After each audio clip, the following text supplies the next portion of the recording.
Hello दोस्तों, welcome to my channel. दोस्तों, इस वीडियो में हम लोग बात करने वाले हैं सीएचएसएल एग्जाम 2024 टीयर 1 के बारे में, जिसमें आप देख सकते हैं कि 8 जुलाई को पूछेगा शिफ्ट नंबर 3 में जितने सारे क्वेश्चंस होंगे इंग्लिश का, इन सबको डिस्कस करेंगे हम लोग। ये हमारा सेट नंबर 23 होने वाला है, आई थिंक। ठीक है, तो आइए शुरुआत करते हैं। पहला सवाल आपके सामने पड़ा हुआ है, देखिए क्या लिखा हुआ है। There is an quiet street down the left that you can use for your dance practice. आपसे कह रहा है कि क्या इसमें एरर है, आपको ढूंढना है। बताइए क्या एरर है इसमें। आपको दिख भी गया होगा यहाँ पे, अगर क्विट लिखा हुआ है तो क्विट के पहले क्या हम एन का यूज करेंगे? नहीं, हम यहाँ पे ए यूज करेंगे, सिंपल। ए क्विट स्ट्रीट बड़ा ही शांत एक गली का स्ट्रीट था, जहाँ पे हम लोग क्या कर सकते हैं, उसके लेफ्ट में आप यूज कर सकते हो उसको, ताकि डांस प्रैक्टिस कर पाएं। तो यहाँ पे एन नहीं बल्कि सिंपली आपको ए यूज करना पड़ेगा। आसान सवाल, पहला सवाल। आगे बढ़ते हैं, नंबर 2 पे चलते हैं। A part of an apple is rotten. A part of an apple is rotten. किसी एक एप्पल की बात नहीं हो रही यहाँ पे, जहाँ पे हमने एन को ए किया है, लेकिन यहाँ पे एन एप्पल बिल्कुल करेक्ट है, लेकिन यहाँ पे अगर पूरे सेंटेंस की बात करी जाए तो किसी एक एप्पल के बारे में, वो पर्टिकुलर एप्पल के बारे में जो कह रहा है उसका एक पार्ट के बारे में कह रहा है। ठीक है, ये सारे एप्पल की कहानी नहीं है, बल्कि किसी एक एप्पल के बारे में कह रहा है कि उसका एक पार्ट जो है वो सड़ा हुआ है। तो यहाँ पे एन नहीं बल्कि मुझे द यूज करना पड़ेगा। अ part of the Apple is rotten. A part of the Apple is rotten. Number 3 पे आते हैं। In this cold whether there is nothing like good cup of coffee. There is nothing like good cup of coffee. मैंने देखा है कि इस वाले shift में ना, इस शिफ्ट में नहीं, मतलब अगर पूरे इसकी बात करूं मैं, जो मेरा सीरीज चल रहा है, इसके प्रीवियस ईयर क्वेश्चन में मैंने देखा है कि आर्टिकल से बहुत सारे एरर्स पूछे गए हैं। आर्टिकल से ना बहुत सारे पूछे गए एरर्स। ये वाला भी ऐसा ही, आप देखो जरा। इन दिस कोल्ड वेदर, कोई एरर यहाँ पे नहीं है, कि मतलब यहाँ पे इस ठंडे मौसम में there is nothing like good cup of coffee अगर बोलना होता तो मुझे, ऐसा थोड़ी है कि आप लगातार 20-25 कॉफी पी जाएंगे, ऐसा नहीं है। There is nothing like a good cup of coffee. There is nothing like a good cup of coffee. एक अच्छा सा कॉफी के कप की बात है यहाँ पे हो रही है, जिसको आप पियेंगे। ठीक है, तो यहाँ पे ए यूज करना बिल्कुल ही कंपलसरी होगा। आगे बढ़ते हैं, नंबर 4 पे आते हैं। बिल्कुल ही आर्टिकल का सवाल, बहुत बार पूछे गए। The general's address was plaudits. ओहो, जैसे आपने देखा वाज या वर, ये तो कर दिया गया भैया, ये तो पैसिव स्ट्रक्चर हो गया। जब पैसिव स्ट्रक्चर हो जाएगा तो वाज या वर के बाद क्या आ जाएगा, वर्ब का थर्ड फॉर्मेट आएगा ना। तो general's address was applauded by all sections of society. आप इस बाई को देखकर भी समझ सकते थे कि जो स्ट्रक्चर है ये पैसिव स्ट्रक्चर है, मतलब यहाँ पे अपलाउड्स नहीं बल्कि अपलाउडेड। ठीक है, आगे बढ़ते हैं, नंबर 5 पे आते हैं। कॉम्प्रिहेंशन है, देखते हैं क्या कह रहा है कॉम्प्रिहेंशन। ठीक है, trees provide so many benefits fill in the blanks our everyday lifes. हमारे जीवन में, तो इन आवर एवरीडे लाइफ्स, कितना आसान। आगे बढ़े।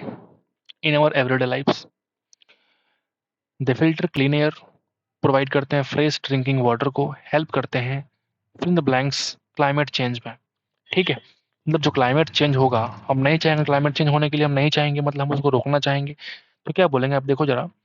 ठीक है, ये हेल्प करता है कर्व करने में। कर्व का मतलब होता है रोकना। ठीक है, ये करीब अलग वर्ड है। क्रस्ट तो भू परपट्टी को बोलते हैं, और कट मतलब काटना। ये वर्ड दोनों तो आएगा ही नहीं, ये करीब कुछ होता ही नहीं है वर्ड। तो एक ही वर्ड बचेगा हमारे पास, क्या, कर्व। क्लाइमेट चेंज को क्या करता है, होने के लिए रोकता है ये। आगे बढ़ते हैं। And create Holmes for thousands of species of plants and animals. बहुत सारे स्पीसीज के लिए वो क्या करता है, घर बनाता है। ये कह रहा है fill in the blanks billion trees can help save the earth from climate change and biodiversity loss. Fill in the blanks. ठीक, अगर मान लो ए बिलियन ट्रीज के बारे में कह रहा है कि कैन हेल्प सेव द अर्थ, हमें ए बिलियन ट्रीज जो है वो हेल्प कर सकता है ताकि हम इस पृथ्वी को बचा सकते हैं। And climate change and biodiversity जो लॉस हो रही है हमारी, उसको हम बचा सकते हैं। तो उसके लिए हम क्या करेंगे, जब भी किसी सेंटेंस की शुरुआत किसी वर्ब से करनी हो तो वहाँ पे क्या आता है, जिरंड आता है। तो विथ प्लांटिंग क्यों करेंगे, simple, planting is option. Planting a billion trees, मतलब कि सेंटेंस के साथ, और मुझे वर्ब से करना है तो क्या करेंगे, सिंपल जिरंड लगा देंगे, मतलब planting a billion trees can help. आगे बढ़ेंगे, आगे बढ़ते। When we restore and fill in the blanks critical forest.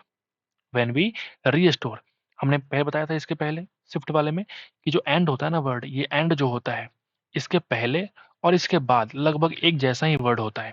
तो अगर हम एक तरफ रीस्टोर की बात कर रहे हैं, मतलब कोई चीज खराब हो चुका है उसको हम बचाने की कोशिश कर रहे हैं, रिस्टोर करने की कोशिश कर रहे हैं। तो व्हेन वी रीस्टोर कि अगर हम बात करेंगे तो एक तरफ क्या वर्ड आएगा, कंजर्व करना, मतलब संरक्षित करना की बात करेंगे हम लोग। जब हम रिस्टोर करेंगे या फिर कंजर्व करेंगे क्रिटिकल फॉरेस्ट को, we remove carbon and support करेंगे बायोडाइवर्सिटी को। तुम बोलोगे सर रिस्टोर के अलावा और कोई वर्ड यहाँ पे नहीं है क्या, फिर ऑप्शन में देखो जरा। सबोटेज का मतलब तोड़ फोड़ करना, विध्वंस करना। एक तरफ तुम चीजों को स्टोर कर रहे हो, बचा रहे हो, एक तरफ तुम तोड़ फोड़ करोगे, ऐसा नहीं होगा। इस एंड के लिए यही तो इंपॉर्टेंट चीज होती है। कर्टल का मतलब कटौती करने की बात यहाँ पे नहीं हो रही है, ना ही हम किसी चीज का अवलोकन कर रहे हैं। यहाँ पे हम क्या कर रहे हैं, कंजर्व कर रहे हैं। समझ गए, आसान था। आगे बढ़ते हैं, ठीक है। वे रिमूव कार्बन एंड सपोर्ट करते हैं बायोडाइवर्सिटी को। A billion is a big number. 1 billion एक बड़ा नंबर है, वही कह रहा है कि but we know we can do it together. लेकिन अगर हम एक साथ मिल जाएंगे तो क्या हो जाएगा, इसको हम लोग कर सकते हैं।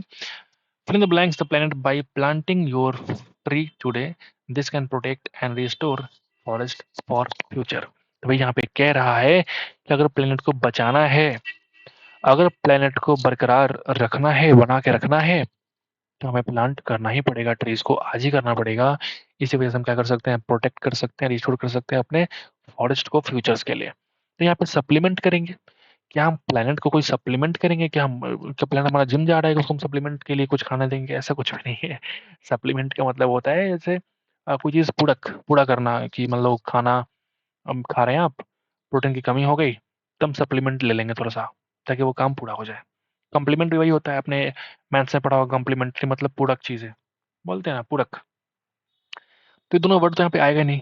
और डेनिग्रेट का मतलब क्या होता है, ये वर्ड तो यहाँ पे आना ही नहीं चाहिए बिल्कुल। क्या हम किसी प्लेनेट को डेनिग्रेट करेंगे, इसका मतलब क्या हम उसको बदनाम करना चाहेंगे? बिल्कुल भी नहीं होगा। हम क्या करेंगे मेरे भाई, सस्टेन करेंगे, मतलब उसको बना के रखेंगे।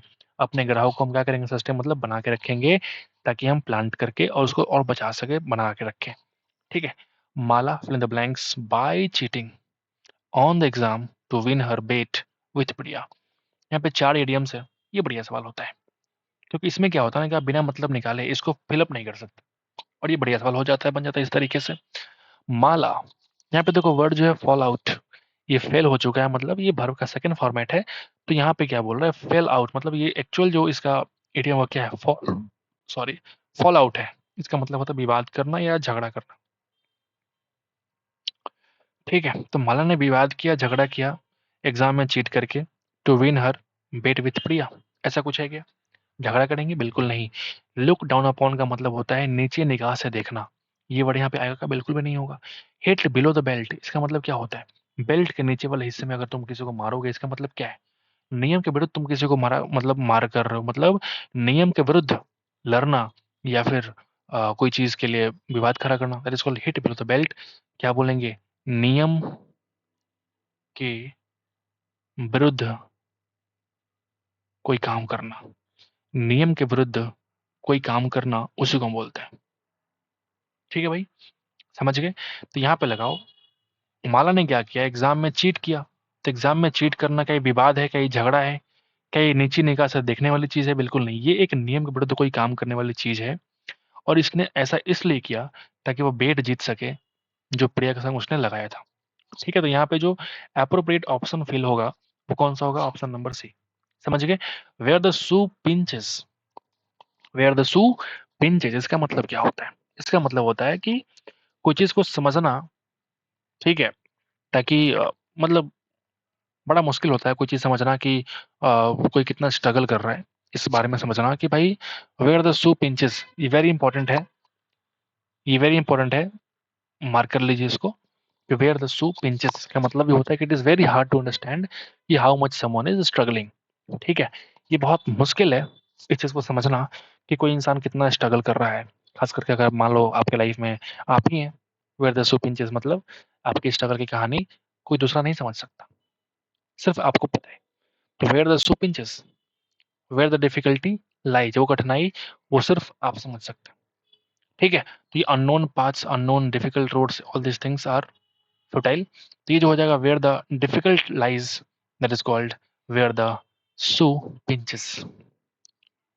ठीक है, वी आर डेकोरेट कैसे हो सकता है, अगर मुझे इज एम आर यूज करना पड़ेगा तो वर्ब का फोर्थ फॉर्म बोलिए।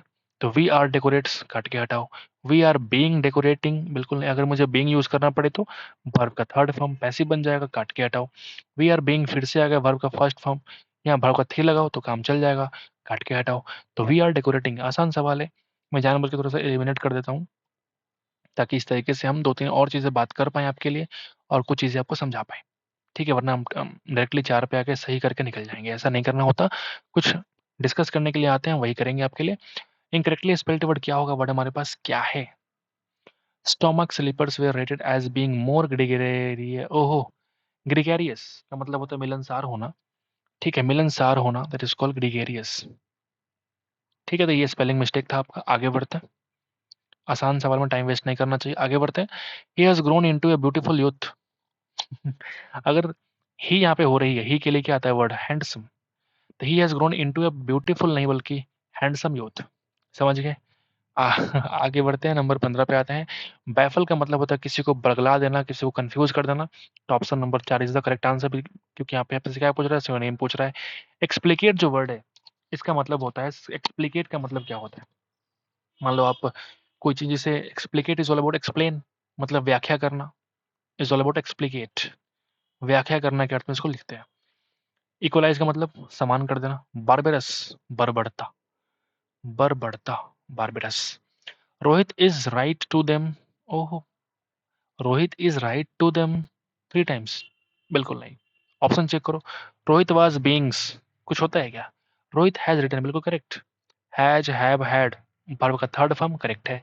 वाज है, राइट। क्यों भाई? या तो वर्ब का फोर्थ फॉर्म यूज कर लो, या फिर अगर पैसिव में करना हो तो वाज या वर्ब के बाद रिटर्न कर लो। बोलो, होगा ये? बिल्कुल नहीं। या फिर, या फिर क्या? ज़्यादा दिमाग लगाना मुश्किल होता है कभी-कभी, जितना है उतना ही जाने में अच्छा होता है। रोहित हैड अगर है, तो यहाँ पे राइट फिर भी नहीं होगा, काट के हटाओ। आगे बढ़ते हैं।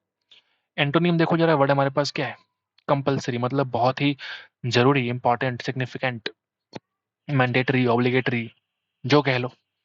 तो ये इसका क्या हो जाएगा? सिनोनिम हो जाएगा। आपसे पूछा उल्टा क्या होगा? मतलब वॉलंटरी। इसका मतलब होता है स्वेच्छा से, जब मेरा मन करेगा तभी काम करेंगे। कंपल्सरी होगा ऐसा कुछ नहीं है कि मुझे करना ही करना है, ऐसा नहीं है। स्वेच्छा से काम करेंगे, वॉलंटरी काम करेंगे। ठीक है? समझ गए? कंप्लाइंटली, कंप्लाइंटली का मतलब क्या होता है? What is the meaning of कंप्लाइंटली?